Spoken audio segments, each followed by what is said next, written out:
Hi, my name is Paulo, and I come from a very humble family from a small surf town in Brazil called Ubatuba, and I moved to Germany to study global business and economics, and that's where I live today. On a standard day here in Germany, all I do with my time is I work so that I can finance my living expenses here, I study, and I train, especially BJJ, Brazilian Jiu-Jitsu. Since when I was 15 years old, I have been obsessed with one issue: aging. Aging is responsible for being the root cause for most chronic diseases, such as Alzheimer's, cancer, etc. And alone, single-handedly, it kills over 100,000 people per day worldwide. Different from other things, we know that aging is coming to all of us. We know that's waiting for us at the end of the journey, and we know that it's going to deteriorate our physical capacities, mental capacities, etc. I don't like the idea of being a prisoner of my own biological hardware, so that's why I think I first got interested into it. I actually first got interested into aging, I think, in the kind of like usual pathway, so that is the biological side of things. I was consuming content from David Sinclair, Albert de Grey, Sealand, Peter Attia, and so on and so forth. I started reading books like The Molecular Biology of the Self by Bruce Alberts, and in Aging, Lifespan, and others. And I even enrolled in a biology degree in Brazil just after graduating from high school. For me, curing aging and postponing death, increasing human health span and lifespan, should be the major goal of civilization.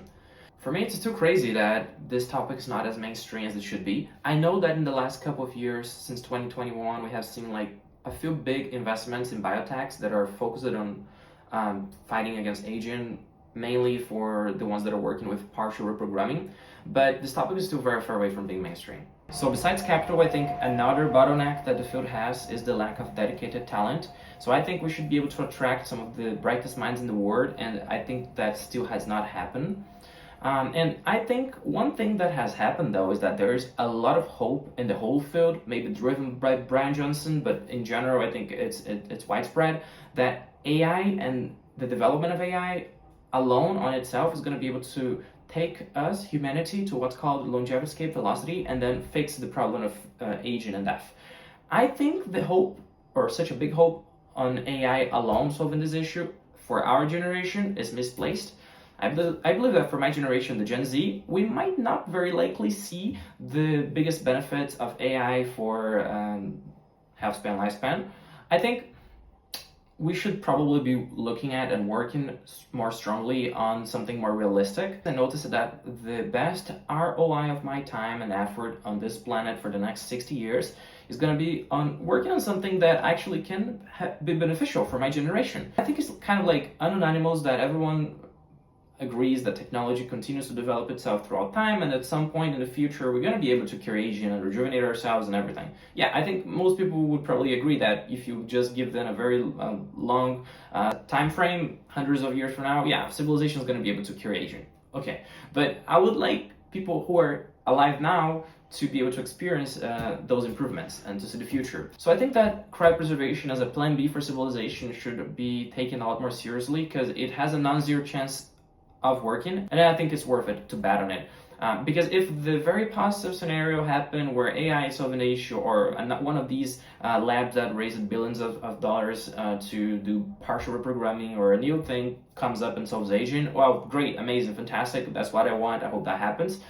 But because I think that that's unlikely to happen within the next decades, well, I think that we should be investing more in the plan B of humanity, which is human cryopreservation, and that's where I thought that my efforts would be better placed. So why do I think that cryopreservation is the future of humanity? Well, I divided my thoughts into 4 sections. So the first section, I called it Core Philosophy and Personal Motivation.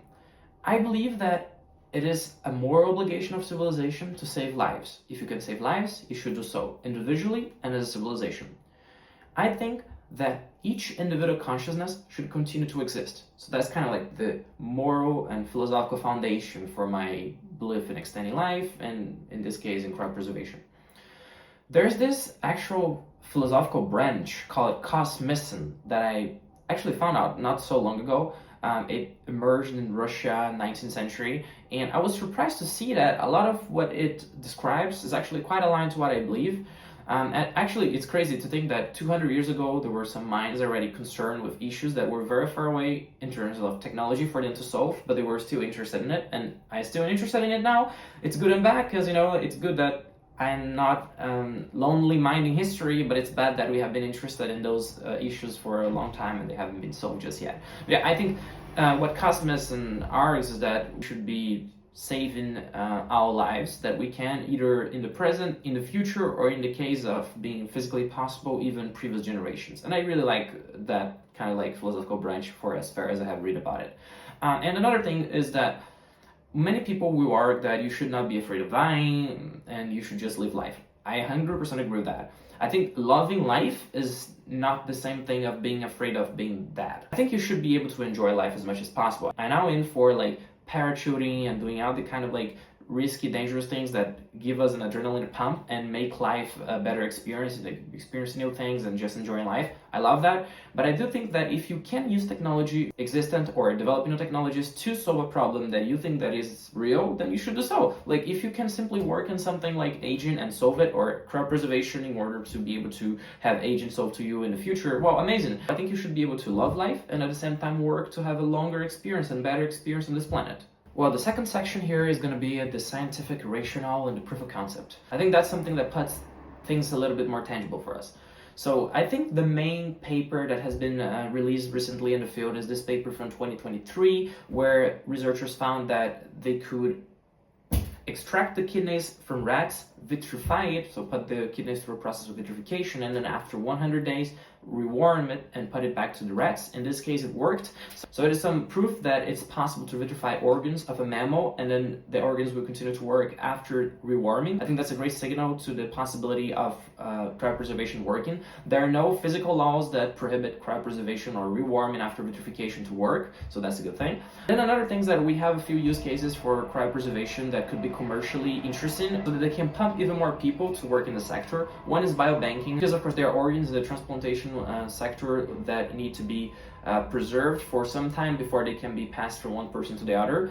And it helps to increase, more than anything, how much time that specific organ can stay on the shelf until it goes on to the next person. I think that's great, because then if the organs can last longer, you can deploy those resources more efficiently.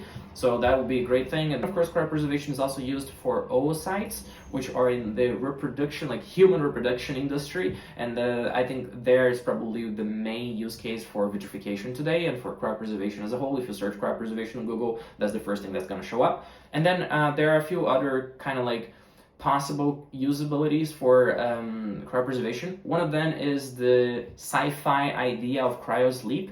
There's actually even a summit that I saw is going to happen about cryosleep. I think it's next year that's happening. And cryosleep is this thing where you enter into some sort of capsule and then sleep for some time while you're traveling through space and go through your trip and while you're sleeping, not only because it's better for your mental health, but also because then you don't need to consume food or any other limited resources. I think one of the coolest examples is the example from 2001, A Space Odyssey, this movie from 1968, where you can see some of the crew going through cryosleep. Because, I mean, SpaceX just had the biggest IPO in history this year. So, I mean, yeah, I think space exploration is going to be a thing for us. Humanity is a species that has been exploring the planet for some time now, and I think it's going to continue to do so in the bigger picture of the universe. I mean, if you want to go to Mars, yeah, that's going to take 6 months when things are aligned. I don't think you're going to need cryosleep for that. But if you want to explore deeper in space, just because of the physical limitations of traveling with a certain mass to a certain distance, yeah, cryosleep could be very handy in there. Another thing that I would like to say is that even after aging is cured, and after we are able to rejuvenate the body and cure all diseases, I know that the Chan Zuckerberg Foundation has this goal of curing all diseases by the end of the century. Even in that case, cryopreservation is still going to be useful, because you need to think that there will still be accidents. There will still be potentially new diseases that will come up, and we will not be able to solve them as quickly. So for those cases, for the uncertain cases, cryopreservation can still be a tool for civilization. I think so. And then the last thing I would like to say in this section is that there is a non-zero chance probability of cryopreservation working, as I have mentioned before. And because that is the case, I would like to make an analogy that is, imagine you are in a plane, you are certain the plane is going to crash. The plane, in that exact context, has crashed every single time with everyone else who was ever in that plane. And you know that if the plane crashes, that's the end of the journey. You have an experimental parachute in there, you can use it, you can jump off in the last second, and then the chances are that the parachute's not going to work, and then you're going to end up in the same way that you would end up if you were just to stay in the plane. But there's a non-zero chance of the parachute working, so you can decide whether you stay in the plane and accept your destiny that is very likely what like we believe today, that is just this kind of like sleep without drinks forever, so just a darkness and non-existence, or you can try out the parachute and maybe it happens to work, and then maybe you're saved from the crash. So yeah. Well, the third section here is about the current state of the field and some operations of how things work today, the current state of the art. One thing to mention is that we already have real providers and cryopreservation facilities across the world. There are at least 5 major countries with cryopreservation providers today: the US, Germany, Russia, China, and Australia. And that's very important because the cryopreservation quality depends on how fast you get to start the procedures after the legal death. So if they are geographically in the same region that you are, like if you're signing up with one of these providers, it's much better for you, as the quality of your cryopreservation is going to be higher as well. One thing to mention is that the bodies today are considered legally to be donated for science. So I think that the legal frameworks in the US and in the European Union is that simply you're donating your body to scientific research. So that guarantees like some legal grounds for these companies to operate in different countries. And then another thing is that you should know that there are already a few thousand people signed up with these different providers. I think the 3 biggest providers in the world are the Alcor and Cryonics Institute in the US and Tomorrow Bio here in Germany. I think for Tomorrow Bio alone, they have over 1,000 members signed up. I know that Alcor and the Cryonics Institute have also a couple thousand each. So I think in the world there might be around like 5K to 10K people signed up with cryopreservation providers. And out of these, there are already a few people in the US and in Europe, and probably as well in Russia and China, that are being already cryopreserved. They're already in the facilities in the liquid nitrogen under like negative 196 degrees Celsius. And there are some PETs and there are some brain-only cases as well. I'm not particularly a big fan of brain-only cryopreservation, but I think it's still better than enough. So there are already a few dozens of people who are cryopreserved in these different countries. And then another thing that's important for you to know, there are already some quality assurance procedures that are in place, some measurements that companies do in order to check how successful the cryopreservation was, and then if there were also any harmful effects from the cryopreservation process itself. So I know one thing that companies do, for example, is that they do brain scans, fMRIs before and after the cryopreservation takes place, so that they can see the quality of the tissue in the brain if anything changes with that process. Most of the time, cryopreservation tends to be very successful, so that the change is minimal or non-existent, and then it means that if you were to be rewarmed and revived in the future, probably the connectome is still the same, and then therefore your identity and memories should still be the same. So that's a good thing, good signal. Another thing for you to know is that the oldest and currently still operational cryopreservation provider in the world, as far as I know, is Alcor. They were born in California in 1972, so they have been around for now 54 years. And they have sustained time, so that's a good thing. Because one thing that people will be afraid of is that you gotta trust that those organizations that are providing the service today will still be around at the time that it's possible to rewarm people back to reality. Well, I think we have had some bad cases in the field in the previous decades where some of these companies went bankrupt, but I think some of the organizations that are existing today learn from these mistakes and establish themselves with a very solid structure. I think Alcor is an example. They have been around for over 50 years and they are still operational. They have been successful in maintaining themselves for 50 years. Therefore, we believe that they will be able to maintain themselves as well for the upcoming future.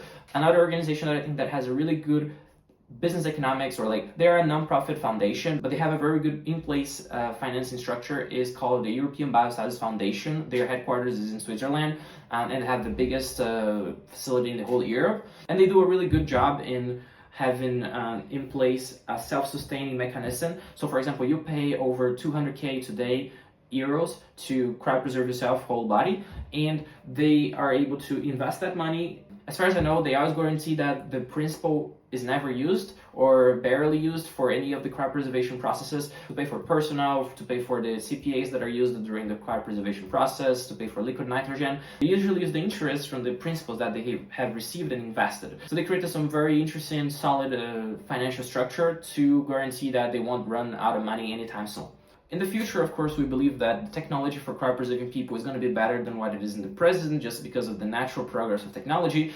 I think there is kind of this consensus in the community that is, if you were cryopreserved in 1980, maybe you are still successfully brought back in the future, but the chances that you're going to be brought back in the future with high quality is going to be less than the chances of someone who was preserved or who's going to be preserved, for example, in 2080, so 100 years after. So in my case, for example, let's say I'm preserved in 2095, so the chances are that then the quality will be so higher and the process are going to be so much refined, so when technology is able to bring us back, they will be able to do so first and better with the people who were cryopreserved longer in the future. I also think that this is going to help drive demand because there will be more and more evidence that cryopreservation can work. The more we do cryopreservation, the more we do research and development, the better we get at it, and then people are going to be interested in it, and because they're going to see, okay, so there is actually a bigger chance now than before, and that also is going to help to drive demand for the market, and the market is going to increase in that way as well. Another thing, and I think the last thing for this section that I would like to mention is that, well, in the future, in order to bring someone back, we need to cure the cause of death that took their lives, right? So for example, if someone died of certain disease, we don't only need the capacity of bringing people back by rewarming someone who was vitrified, but also we need to be able to cure the specific disease that killed that person.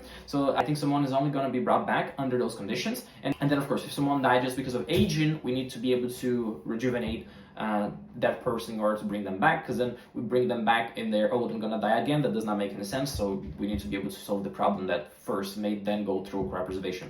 So yeah, the last section here is going to be about the challenges that the field faces today. I think there are a few of them. They're not little. So yeah, one of the main challenges we have today is pricing. Many people are concerned about cryopreservation being only for the rich and being exclusive for the people who have millions or billions of dollars in net worth. I think that the standard market dynamics of any industry, any technology is going to happen here as well. It's going to take place in this industry in the same way. That is, the more we have demand for this market, the more suppliers we're going to have, and therefore the prices are going to naturally fall, as it happened with other previous big technologies we have developed as a species.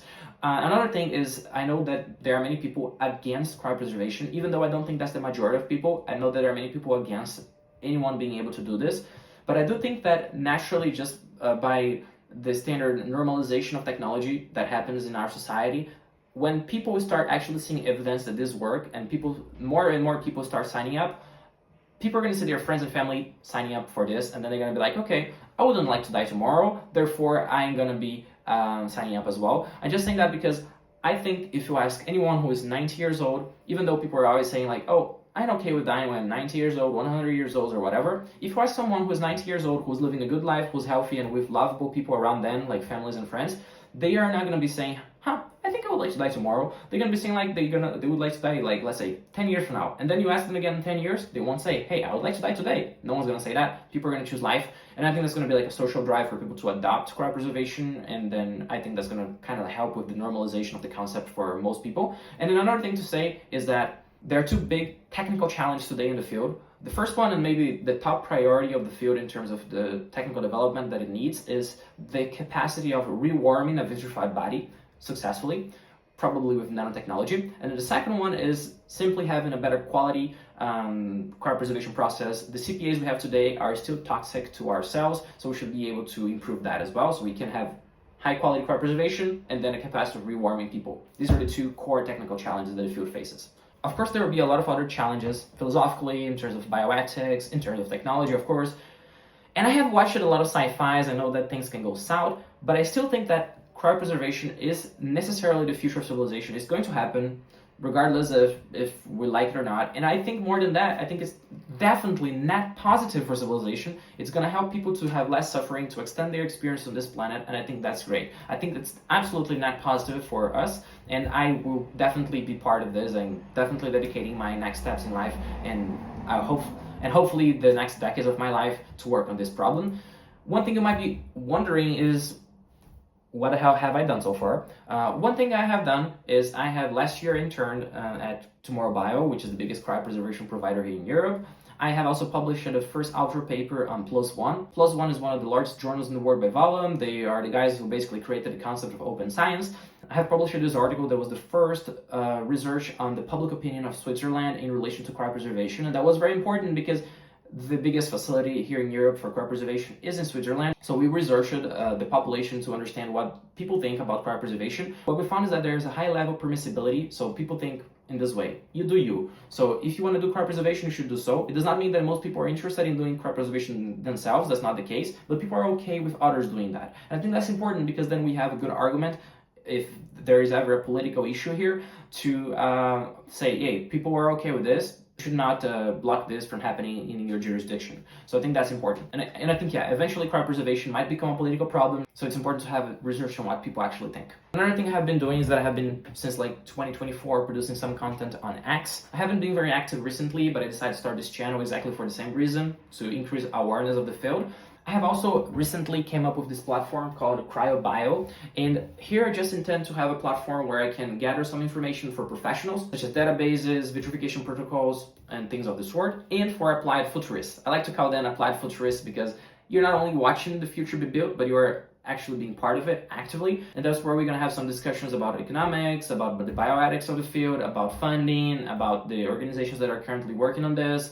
And another thing is that I'm at the end of my degree here in Europe and the last phase of it, and I intend to, in the next step of my education, go to grad school, and then my research will be surely centered on cryopreservation, probably on cryopreservation in the intersection of bioethics and economics. My degree currently does not allow me to go directly into a master's or a PhD in the hard sciencey part of the field. I will 100% love to be immersed in the hard science of cryopreservation as well, as kind of like one of the main North Stars of my career, but it's just not yet where I am at. Well, I know that if it's the first time that you are exposing yourself to these ideas, it may be quite overwhelming existentially. But as said in the Hitchhiker's Guide to the Galaxy book, don't panic. I just wanted to have this video as a short introduction to the channel and to myself. So thanks for watching, I'll see you soon, obrigado, and fiz paz.